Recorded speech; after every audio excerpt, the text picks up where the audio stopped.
Pronto aí, pessoal? Sim. Bora lá então? Sim. Let's go, boys and girls. Hoje nós vamos começar a falar de empirismo e iluminismo. Você já ouviu falar dessas palavras aí? Sim, mas a primeira não. A primeira não, né? A segunda história já deve ter ouvido falar. Sim. Empirismo. Empirismo. Empirismo é uma corrente filosófica moderna e surgiu na Inglaterra, no Reino Unido. Uma corrente filosófica que diz que nós conhecemos graças à experiência sensível. Ou seja, tudo que nós conhecemos é graças aos 5 sentidos. Quais são os 5 sentidos? Olfato, audição, tato, paladar e olfato. Visão, audição, tato, paladar e olfato. Não há nada no nosso intelecto que não tenha ele chegado, senão por meio dos sentidos. Tudo o que pensamos, de alguma forma, chegou no nosso cérebro através ou da visão, ou da audição, ou do tato, ou do olfato, ou do paladar. Não há nenhuma ideia na nossa mente que não tenha chegado, senão por meio do sentido. Então esse foi o empirismo. Uma escola filosófica moderna que dizia que nós conhecemos graças à experiência sensível.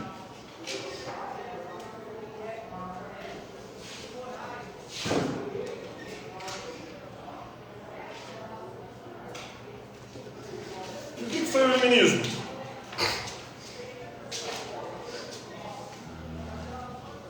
Vocês sabiam? Vocês não... Não, mas já sei, mas O iluminismo foi um movimento cultural que ocorreu na Europa.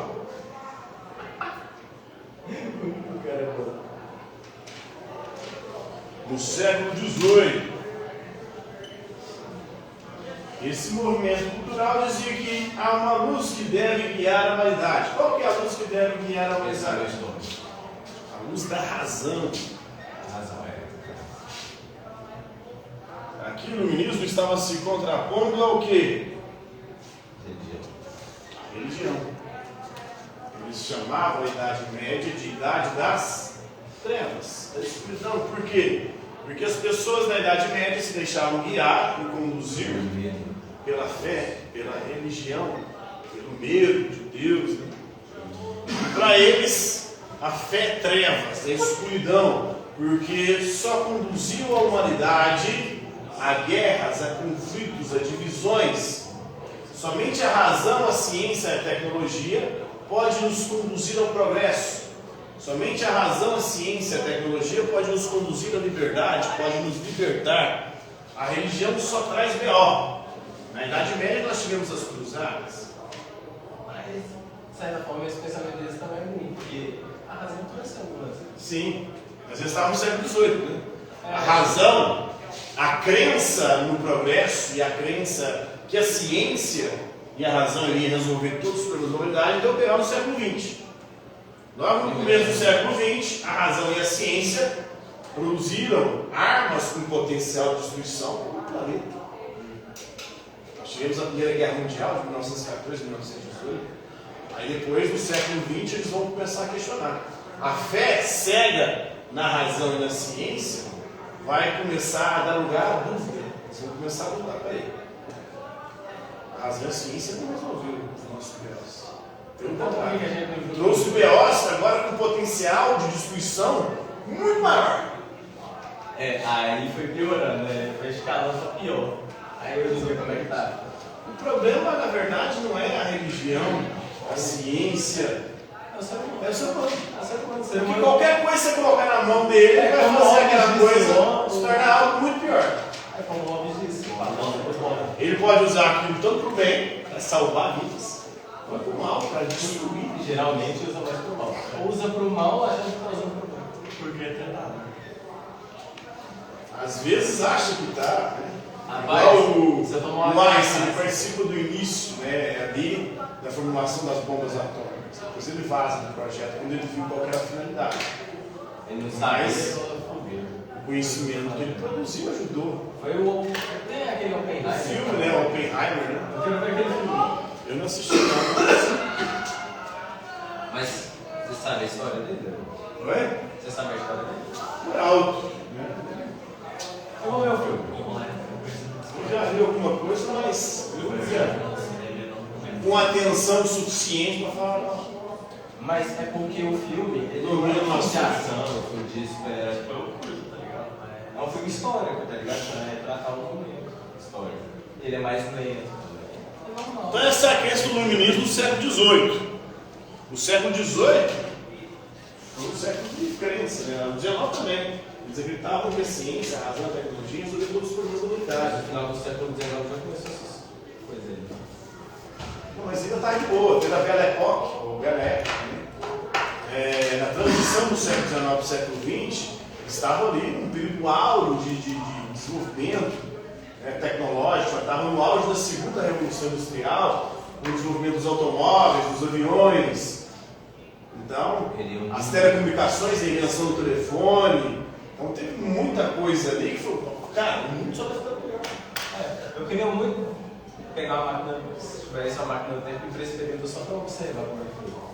Porque a primeira revolução industrial envolvia carvão, carvão mineral, motor a vapor. Aí, no fim do século XIX e século XX, aparece o motor a combustão, que permite o desenvolvimento de motocicleta, de automóvel, de carro, depois os aviões, os primeiros aviões, Santos Dumont. Quando você pensa em alguma coisa antiga, tipo, vamos lá, você vai pensar, por exemplo, na foto de um carro antigo. Geralmente, eu imagino esse carro, é um filtro de volta antiga ou de aquecimento antigo, sabe? Que é ruim pra caralho, porque é tudo meio embaçado na tela. Eu não consigo imaginar a sociedade normal. Tipo, esse, é tudo preto e branco ou meio fosco? Eu também não tinha parado para pensar nisso, não. Eu consigo imaginar o carro dessa época. Normal. Ao vivo e a cores. Ao vivo e a cores, é preto e branco ou Só consigo imaginar ele preto e branco, e com as pessoas daquela época só consigo imaginá-las em preto e branco.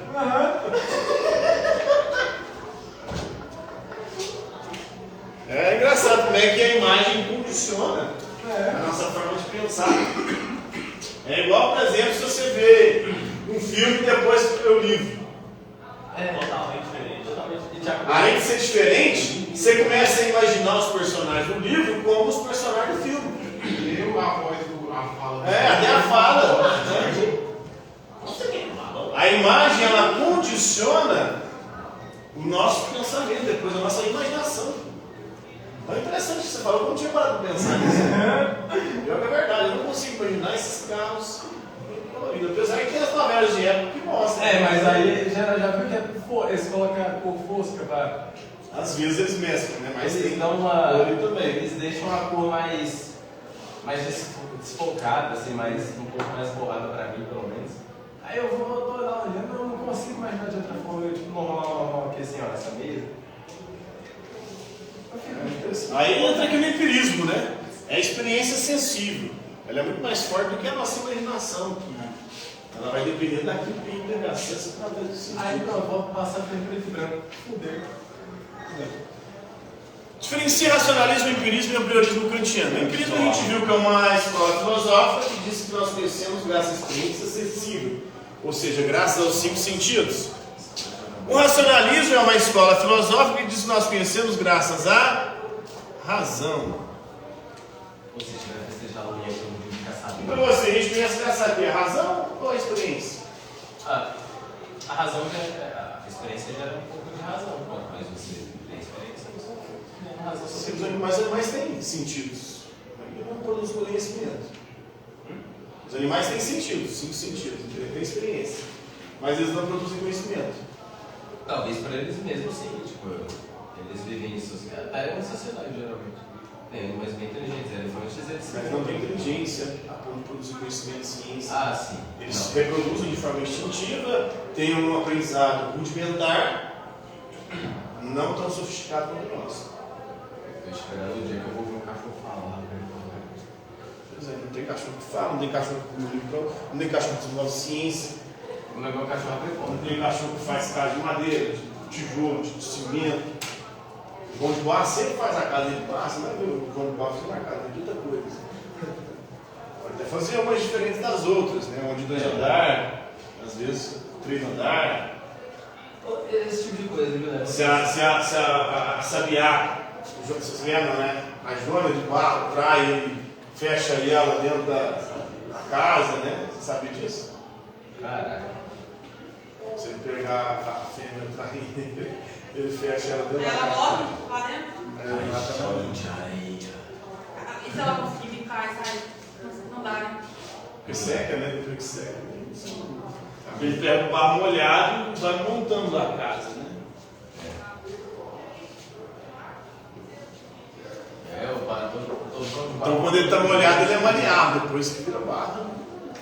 Todo duro pra caralho, faz um pouco fácil. Então o racionalismo diz que nós conhecemos graças à razão, a priorismo kantiano. Ele vai fazer uma síntese entre racionalismo e empirismo. Então Kant vai dizer o seguinte: o empirismo dá certo, nós conhecemos graças aos sentidos. Todo conhecimento começa com os sentidos. Qualquer coisa que não for possível de ser experimentada pelos sentidos não pode ser conhecimento, não pode ser ciência. Por exemplo, Deus. Não tem como ver Deus, ouvir Deus, tocar Deus, sentir o Então não pode existir conhecimento científico de Deus. Você pode especular, porque a razão humana tem esse poder de especular as coisas, mas jamais fazer ciência sobre Deus. Teologia Mas se a não é gente ciência. achar algo que não corresponde aos nossos sentidos, a gente só consegue ver aquilo não da forma que ela é, mas da forma que a gente tem conhecimento sobre Deus. Mas a forma dessa coisa seria bem pior ou melhor. Não consegui compreender seu raciocínio. É como se a gente achasse, por exemplo, o ser incompreensível, de forma totalmente abstrata do que a gente conhece. Mas aí entra no priorismo kantiano. Será que O Kant vai dizer o seguinte: existem estruturas e nós nascemos com elas, por isso a priori. Estruturas a priori. Então nós não conhecemos o mundo como o mundo é. Nós conhecemos o mundo como nós montamos na nossa mente, no nosso entendimento. Porque as estruturas vão condicionar. A nossa percepção do mundo é diferente dos animais. A nossa visão, por exemplo, é diferente dos animais. Nós enxergamos uma quantidade X de cores. Pássaros como o papagaio enxergam muito mais cores do que nós. Cachorro, Animais como cães enxergam menos cores do que a gente. menos coisa, mas A visão não é o principal sentido dos cachorros. O principal sentido deles é o olfato, é sentir cheiro. Inclusive eles se reconhecem pelo cheiro. Se eles se olharem no espelho, eles acham que é um outro animal. porque ele não tem diferença. Professor, cachorro vê vulto também? Oi? Cachorro vê vulto? Provavelmente, sonha também. Que a minha Mas vai- nada sofisticado com a gente, não é um sonho com ideias. Não, a gente não fala assim, a gente vê Todos os animais têm sentidos, eles sonham. algo incorpóreo, a gente fala assim, eles veem. Mas nada. A minha cachorra do nada ficou parada olhando. Do nada. Então você pode correr, pode chamar o padre. Não, aí é crença de. Aí, professor. Não. Não, e ela ficou olhando, cara. Peraí. Ela- É isso. A visão não é o principal sentido dela, então não é que ela está enxergando. Talvez ela até esteja sentindo algum cheiro, um cheiro que você não sente, porque ela sente muito. Os cachorros sentem muito mais cheiro do que nós. Eles vão muito mais pelo cheiro do que E gato também tem isso. E gato é pior, porque gato vai atrás. O gato ele fica até lá o diabo da parede e fica. Gato é um animal de hábito noturno, geralmente ele tem uma boa visão noturna, mas também não tem muita visão de coisas como a gente. A coruja tem uma visão noturna muito boa, enxergar no escuro. Então, cada animal acho legal os animais a águia tem uma visão a longo alcance, ela consegue enxergar. Mas Mas ensina a levar a formiga caminhando no chão. é uma cobra, né? Para mais dar uma minhoca, né? Para ela ver lá assim, caçar. Então os animais têm sentidos diferentes. Então a percepção do mundo para cada ser é diferente. Por quê? A estrutura que a gente percebe a realidade é diferente. Por isso, a priori, a estrutura da sensibilidade, os sentidos, o nosso sentido é diferente. Então nós não conhecemos o mundo como o mundo é. Nós conhecemos o mundo como os nossos sentidos e o nosso entendimento o organiza e o interpreta. Então, tudo vai, isso aqui é a realidade tal como ela é. Não. Isso é a realidade tal como eu estou percebendo. Se fosse outro animal, eu ia perceber isso aqui de outra forma. Se uma pessoa daltônica vai enxergar, por exemplo, não vai conseguir distinguir cores. Se uma pessoa surda não vai conseguir conseguir identificar sons. E como é que você explica um som a uma pessoa que é surda de nascença? Explica uma música. Então, Uma pessoa que é cega de nascença, como é que você explica uma imagem? como é que você explica algo que... Vamos A ver. percepção do mundo dessa pessoa é que ela está surda. A gente acha... Não é natural, não. Como ficaria a nossa percepção sobre não? Se ele não tem uma forma conhecida. A gente tentaria organizar de acordo com as nossas estruturas. Exatamente. Mas Não não seria podemos forma, dizer que é ele tal como ele é. É. A gente iria organizar porque naturalmente, a priori, ele é essa situação. Bem-vindo ao mundo de Lovecraft. Ó, vai embora mesmo. Hoje é sim. Professor, vai dar um pulo na região. Provavelmente não vai embora. Não vai embora, vai porque não, senhora. Não, mas eu vou. Eu vou também. Coloca nós.